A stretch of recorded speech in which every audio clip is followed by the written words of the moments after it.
Alors, nous allons commencer.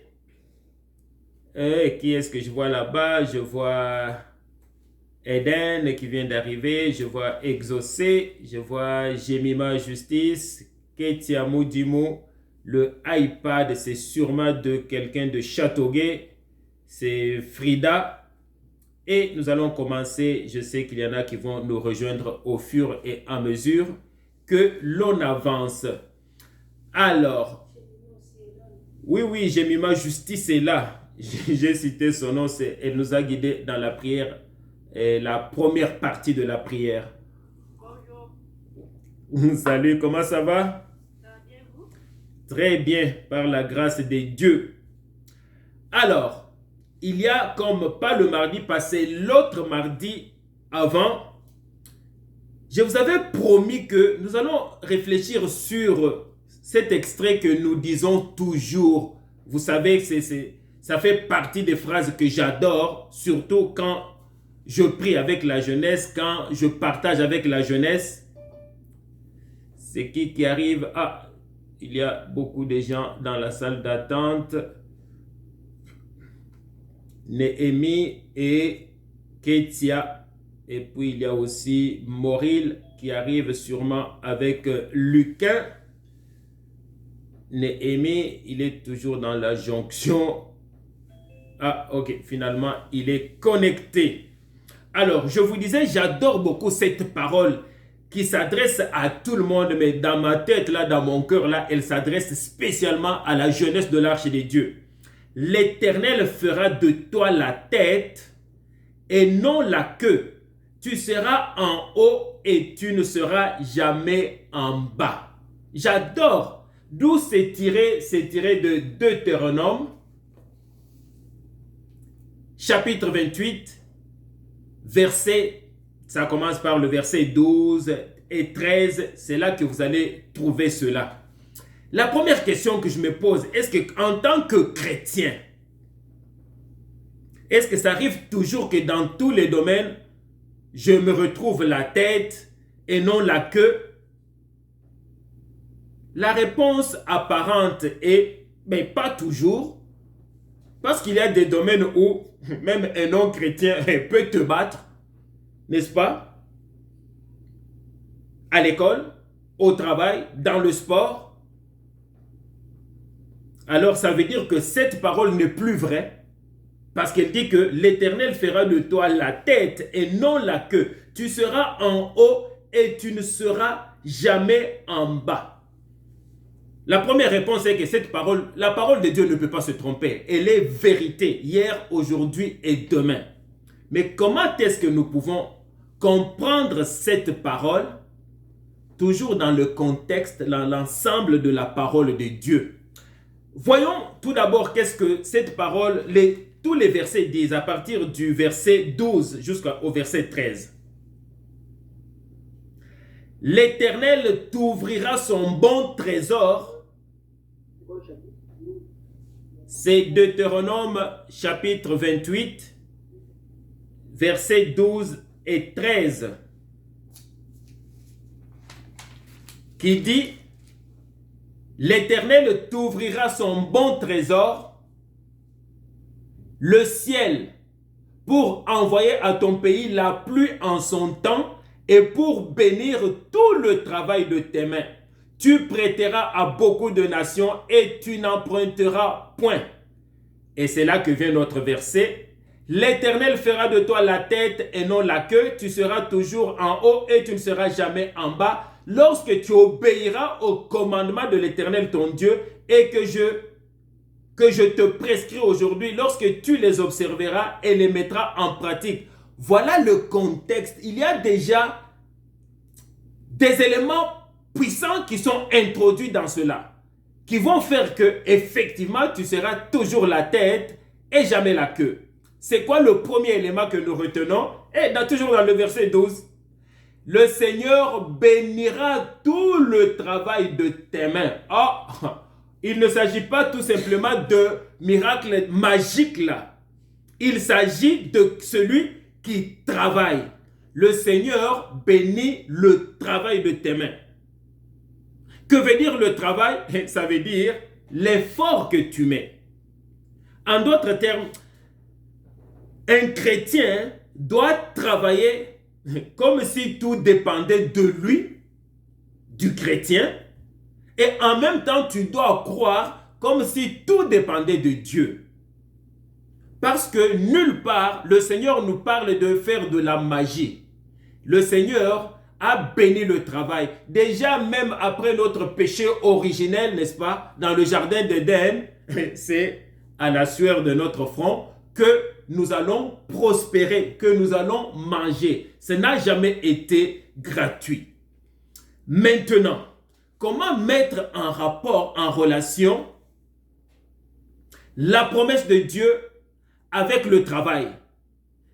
Et puis, celui qui n'est pas croyant. Avant même d'aller plus loin là, si vous regardez en Malachie, d'autres disent Malachie, c'est toujours le même prophète, au chapitre 3, verset 18, et vous verrez de nouveau la différence entre le juste et le méchant, entre celui qui sert Dieu et celui qui ne le sert pas. Donc, la parole de Dieu est claire là-dessus, qu'il y aura une différence, et cette différence fera de toi la tête et jamais la queue. Mais comment le comprendre? Alors, la première chose à comprendre, c'est que Dieu donne ses talents à toutes ses créatures. Je parle des humains. Il ne dit pas, ah, peut-être dans 10 ans, Lucas sera croyant, laisse-moi dès aujourd'hui lui donner plus de talents. Lui là, il risque. Non, non, lui, il donne ses talents à tout le monde sans distinction. Commençons par dire cela. Et d'ailleurs, on le voit dans Matthieu 5, 45, parce qu'on parle du travail. Parce que la naïveté de chrétien, c'est de mettre trop de temps dans la prière et oubliant la partie du travail. Et on regarde dans les résultats, peut-être que dans beaucoup de domaines, tu n'es pas la tête. Mais ce n'est pas parce que Dieu n'a pas menti, mais c'est parce que je n'ai pas fait ce que Dieu a dit de faire au complet. Alors, Matthieu 5, 45, car il fait lever son soleil sur les méchants et sur les bons, et il fait pleuvoir sur les justes et les injustes. Si on parle du travail, le soleil et la pluie nous font penser à quoi? Au travail, à la récolte, aux finances, à tout ce que nous produisons. Donc, le Seigneur le fait indistinctement pour les bons et pour les justes. Et quant au talent, il a donné ses talents sans tenir compte de qui sera croyant, qui ne sera pas croyant.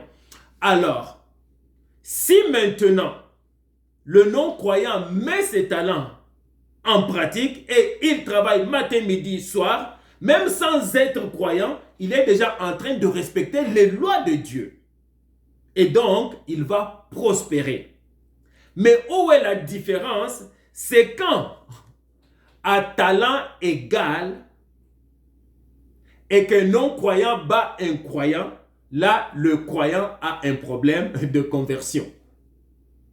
Qu'est-ce que cela veut dire? Ça veut dire que c'est impossible si vous avez le même talent et que toi, tu travailles aussi comme le non-croyant, si pas plus que lui, pour honorer les lois de ton Père qui est Dieu, parce que c'est lui qui a fait les lois naturelles, la pluie, le soleil, voilà, c'est eux qui vont faire qu'il y aura la récolte. Et si toi, tu vas mettre, par exemple, ta récolte en dessous d'un arbre où il y a l'ombre, le soleil n'arrive pas, évidemment, tu ne vas pas aller loin. Simplement parce que tu n'es pas en train de respecter les lois de Dieu. Parce que les lois de Dieu ne sont pas limitées aux lois spirituelles. Celui qui a créé l'univers, c'est Dieu. Il t'a créé toi-même à partir de la terre, donc élément de la nature, et il a ajouté l'autre élément qui est spirituel, dont on va aussi parler. Mais premièrement, la première partie, Dieu insiste pour que nous puissions travailler. Et d'ailleurs, au-delà de Matthieu 5, verset 45, nous voyons Genèse, et d'ailleurs je venais d'en parler, Genèse 3, verset 19, c'est à la sueur de ton visage que tu mangeras du pain. Et il le dit à tout le monde, croyant ou non croyant. Mais on va voir là où vient la différence, la petite différence qui fait que le croyant doit être la tête et non la queue. Nous allons le voir dans pas longtemps. 2 Thessaloniciens, chapitre 3, verset 10. Si quelqu'un ne veut pas travailler là, qu'il ne mange pas non plus. Voilà. Mais, cela dit, je vais aller chercher une lecture là que j'adore dans 1 Samuel, chez David, le roi David. Vous allez voir, il y a une scène là que j'adore qui montre où est ma part et où est la part de Dieu qui peut faire que je suis la tête et jamais la queue. Je vais réduire un peu cet écran pour aller chercher. Oh, est-ce que je suis capable de sortir d'ici? Attendez une seconde là. Ah, ok, je suis sorti de là. Parfait. Donc, il s'agit de la scène où le roi Saül est en train de rechercher David pour le tuer parce que il sent que David représente une grande menace pour lui. Je ne vais pas entrer dans les détails, mais il y a quand même beaucoup de versets que je vais vous lire pour vous montrer comment David, qui a vécu la puissance de Dieu en tuant Goliath, parce qu'on sait que ça apprenait absolument la présence de Dieu. Comment est-ce que lui agit? Il écoute, il pose la question à Dieu, il écoute Dieu, et là où il doit compter sur le miracle de Dieu, il va compter sur le miracle de Dieu. Et il y a des moments où Dieu ne veut pas faire ses miracles, parce qu'il s'attend à ce que toi tu agisses au naturel. Alors, commençons par le verset 7. Toujours dans le chapitre 23, 2 personnes dans la salle d'attente. Il s'agit de Jessica Mutombo et Yann Mutombo. Admettre. Admettre.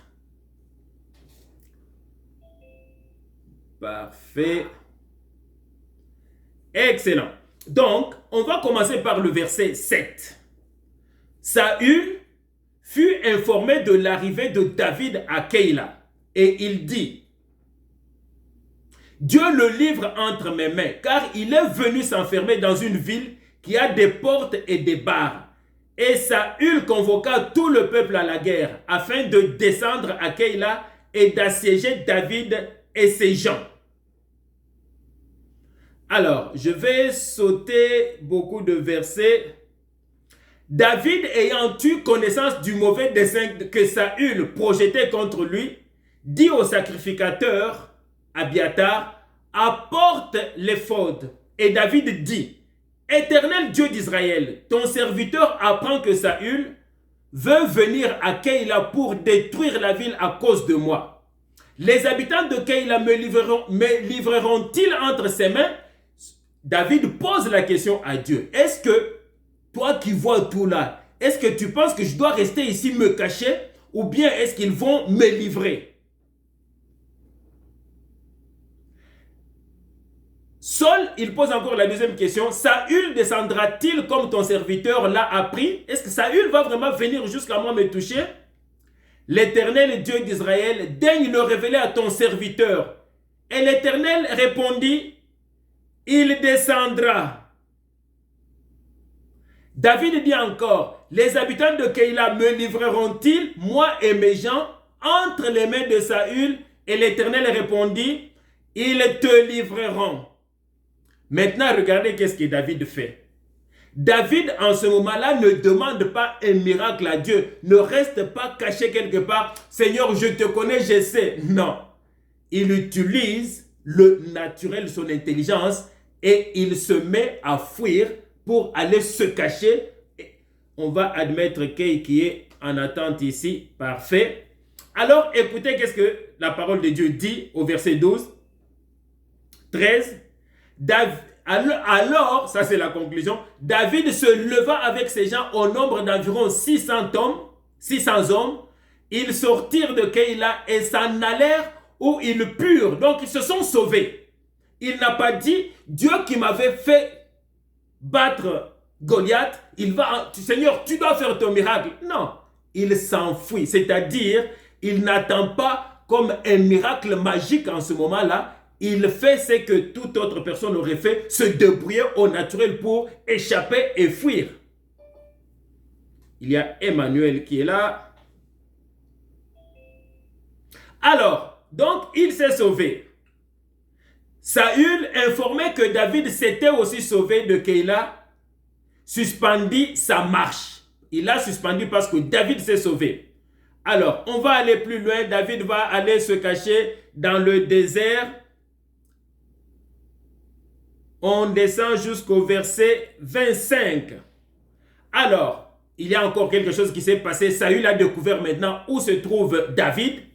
Mais David ne dit pas à Dieu, Seigneur, me fais encore des miracles, cache-moi. Il ne reste pas dans la paresse, dans le confort. Non, il va fuir, effectivement. Même s'il sait que si Dieu voulait, mais Dieu veut que tu fasses aussi, tu respectes les lois de la nature. Sauve-toi, sinon ton ennemi va te frapper. Travaille, sinon ça ne va pas produire, en d'autres termes. Alors, Saül partit avec ses gens dès qu'il a découvert dans quel coin se trouvait encore David. Et l'on informa David qui descendit le rocher et resta dans le désert de Maon. Saül l'ayant appris, poursuivit David au désert de Maon. Saül marchait d'un côté de la montagne. Qu'est-ce que David fait? Et David avec ses gens de l'autre côté de la montagne. David fuyait précipitamment pour échapper à Saül. Mais déjà Saül et ses gens entouraient David et les siens pour s'emparer d'eux. Voilà. Et c'est là que Dieu va intervenir. Quand est-ce que Dieu intervient? Quand toi tu n'es pas paresseux, tu as fait tout ce que tu crois. Parce que le premier miracle que Dieu a fait, c'est quoi? Il a déjà donné à David l'intelligence pour savoir comment échapper. Il t'a déjà donné l'intelligence pour savoir, oh non, si je mange cette nourriture, cette malbouffe, ça va avoir un impact sur ma santé, ça va avoir un impact si je n'étudie pas. Ça, nous le savons, c'est le premier miracle que Dieu a fait. Quand il nous a créés là, la différence entre nous et les arbres et les objets matériels, c'est que il nous a créés comme lui avec la pensée, avec l'esprit qui fait que nous pouvons penser. Ça, c'est déjà un premier miracle. Mais quand ce miracle-là atteint, par exemple, ses limites, nous ne pouvons pas. Et c'est là que Dieu peut agir pour que nous sachions que, oui, nous avons fait notre part, mais nous ne sommes pas en haut de tout parce que nous sommes spéciaux, mais parce que c'est lui qui est spécial. Alors écoutez la suite, lui-même qui laissait David fuir et qui comprenait que David doit fuir. Alors, lorsqu'un messager vint dire à Saül, hâte-toi de venir car les Philistins... Non, désolé, je retourne, ça c'est le verset 27, je reviens au verset qui précède.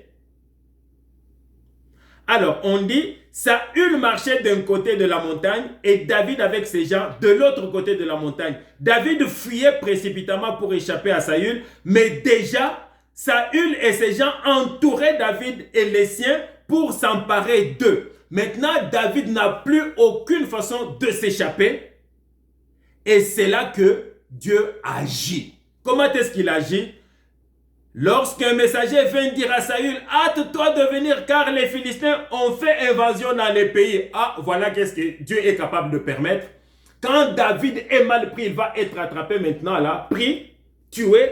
C'est alors que un messager arrive tout de suite à temps pour dire à Saül que dans le pays là, dans la ville là, les Philistins sont en train d'envahir. Et là, David et Saül se demande, mais qu'est-ce qui est plus important? Tuer David qui n'est pas vraiment une menace ou bien aller courir pour sauver la ville? Il court tout de suite, il laisse David. Voilà comment Dieu agit. Il agit quand tu as travaillé, tu as fait tes efforts pour échapper à cette maladie-là. Tu travailles, tu fais tout ce qu'il y a à ton effort, physiquement, mentalement, avec ton intelligence. Et quand tu es dans les limites que toi là, c'est tout. C'est ça que j'ai dit. Travaille fort comme si tout dépendait de toi et crois, parce que David n'a jamais perdu la foi en Dieu, crois comme si tout dépendait de Dieu. Et Saül, ça c'est le verset 28, cessa de poursuivre David et il s'en retourna pour aller à la rencontre des Philistins. C'est pourquoi l'on appela ce lieu Sela Amadakle-Kok. De là, David monta vers les lieux forts d'En-Gedi où il demeurera. Voilà comment nous devons comprendre comment Dieu agit. La première chose que toi tu dois faire, c'est comprendre que Dieu t'a déjà donné tous les moyens naturels. C'est lui qui a créé. Ce n'est pas le Satan qui t'a donné ta force physique. Ce n'est pas le Satan qui t'a donné ta force mentale. Ce n'est pas le Satan qui t'a donné ta force intellectuelle. C'est Dieu qui t'a donné. Alors, s'il a mis en toi, par exemple, tu veux être un entrepreneur, tu veux être un ingénieur, tu veux exceller dans tel domaine, tu sais que tu n'es pas seul, il y a aussi des non-croyants. Tout d'abord, cherche à les battre au niveau purement naturel. En travaillant aussi fort, parce que Paul dit, qui ne veut pas travailler, ne mange pas non plus. Lui, Dieu là, il fait lever son soleil pour les méchants et pour les non-méchants, pour les bons. Pour les justes et pour les injustes. Mais toi, parce qu'il t'a promis que tu seras toujours la tête et jamais la queue, mais avant de dire cela, qu'est-ce qu'il a dit? Qu'il allait bénir le travail de tes mains. Donc, il a promis que ce n'est pas qu'il va faire de la magie en gagnant à la loterie, mais il va bénir parce que toi, tu es celui qui croit en Dieu. Il va bénir ton travail, le travail que tu fais. Et c'est là que même le non-croyant, tout d'abord, va respecter. Waouh, je n'ai jamais vu quelqu'un qui travaille comme ça, avec une éthique de travail, avec honnêteté. Et puis, en plus, et c'est là que Dieu va agir, faire une différence entre toi et le non-croyant. Mais ce n'est pas en restant comme ça, en disant, ah, mais vous ne priez pas, vous n'êtes pas des croyants. Non, non, non, ce n'est pas ça que la parole de Dieu a dit. Et d'ailleurs, il n'y a pas que cela, le travail. Tu veux voir des miracles? On a 2 personnes dans la salle d'attente, affichées. Un iPhone. Ah, on voit ici que Maurice s'était déconnecté. Admettre. Excellent. Alors, je reviens maintenant encore à Deutéronome 28, verset 13. L'Éternel fera de toi la tête et non la queue. Tu seras toujours en haut et tu ne seras jamais en bas lorsque tu obéiras au commandement de l'Éternel ton Dieu et que je te prescris aujourd'hui, lorsque tu les observeras et les mettras en pratique. Et donc, il y a question d'être attaché à l'Éternel, de travailler fort, de prier comme si tout dépendait de lui, alors même que tu travailles fort. C'est là qu'il va faire le miracle. Mais il y a un autre verset dans la Bible que j'adore et que tous nous adorons, qui va montrer c'est quoi la différence entre toi et le non-croyant, même dans certaines situations où tu as travaillé fort, et puis tu vois que le non-croyant t'a battu dans un point en particulier, ne t'en fais pas. Parce que Dieu est Dieu. Tu lui es fidèle, il te sera fidèle. Romains 8, 28, un verset que nous tous nous connaissons par cœur. Nous savons du reste que toute chose concourt au bien de ceux qui aiment Dieu, de ceux qui sont appelés selon son dessein. Ça veut dire, quand tu aimes Dieu et que tu comprends vraiment cela, tu travailles fort, tu crois en ton Dieu, et puis dans un secteur en particulier, tu vois que tu n'es pas de sortir la tête, incline-toi, dis merci à ton Dieu parce que tu sais comment il est, comment il agit. Même ce qui te semble être une défaite là, rassure-toi, ça va concourir à un bien plus grand que tu vas découvrir peut-être dans 3 jours, dans une semaine, dans un mois, dans un an. Parce que Dieu voit tout. Et on dit mieux vaut la fin d'une chose que son début. Peut-être que toi là, c'est que tu croyais être bon pour toi là. Dieu va faire en sorte que tu ne puisses pas y aller et toi tu risques de décrire cela comme un échec alors que c'est un grand succès parce que lui sait exactement où est-ce qu'il est en train de te destiner. Peut-être il ne voulait pas que tu sois chef du quartier parce qu'il veut que tu sois chef d'un pays, chef de l'humanité, pour exagérer parce que Dieu est grand. Donc, comme chrétien, je dois vivre pleinement avec cette conviction, avec cette foi. Même l'apparence d'un échec, quand tu es fidèle. Mais tout d'abord, il y a des conditions que tu dois faire. 1. En Malachie 3,18, et vous verrez de nouveau la différence entre le juste et le méchant. Donc, Toi, ta joie doit être dans le fait que moi, chaque jour, je fais tout pour être juste. Et donc, je peux vivre dans ma tête tranquille, en paix. En plus, entre celui qui sert Dieu et celui qui ne le sert pas. Moi, je sers Dieu. Donc, tu mets juste check. Servir Dieu, check. Même ton petit service là, protocole. Inviter des gens à venir à l'église. Inviter tes propres amis à venir, tes propres frères de l'église à venir, à ne pas oublier. Ah, on a quelqu'un dans la salle d'attente. On dit ici message. Ah, ok, admettre. Parfait. Donc, servir Dieu et puis lui être fidèle et travailler fort. Et seulement dans cette situation-là, c'est là que tu vas voir les miracles de Dieu se produire comme David qui était traqué de tous côtés par sa huile et son armée. Il ne savait pas où aller. C'est exactement dans ce temps-là qu'un messager arrive. Il donne à sa huile un message plus fort que cela. Et donc, mais peu importe qu'est-ce que tu vis en ce moment-là, même un échec, voilà la différence, la beauté d'être un croyant. Tu peux vivre une situation qui va faire du non-croyant là de stress. Je sors d'une réunion où on nous expliquait la différence entre stress et anxiété. Et puis anxiété qui est pathologique. Pourquoi? Parce que c'est devenu incroyable la quantité de stress et d'anxiété au niveau des jeunes de votre âge aujourd'hui. Mais toi comme croyant, ça doit être des choses que tu regardes de loin. Ça, c'est comme un cadeau que Dieu nous fait gratuitement là. Quoi? Anxiété, stress, dépression. Non, non, tu n'es pas fait pour cela. Pourquoi? Parce que la parole de Dieu elle-même te purifie. Quand je vois du reste, toute chose concourt au bien de ceux qui aiment Dieu. Et c'est la vérité. Dès que tu crois en cela comme vérité, mais qu'est-ce qui peut te stresser? Qu'est-ce qui peut te créer l'anxiété dans ta vie? Rien. Parce que même un petit échec là ou un grand échec là va encore t'emballer davantage parce que tu sais que Dieu va en sortir quelque chose de plus grand parce que sa parole dit exactement cela. Tout concourt au bien de ceux qui aiment Dieu. Alors que ton ami qui n'est pas croyant ne va pas vivre, ne va pas voir les choses de cette façon-là. Il va lui vivre les choses comme un grand stress, comme avec vraiment beaucoup d'anxiété, éventuellement tomber dans la dépression. Voilà une grande différence. On verra la différence entre ceux qui croient et ceux qui ne croient pas, ceux qui servent et ceux qui ne servent pas. On va s'arrêter par là parce qu'il est 19h48 minutes. Comme ça, je vous laisse le temps si vous avez des questions à poser. Et en même temps, ça va aussi me donner le temps d'accueillir le groupe de 20 heures.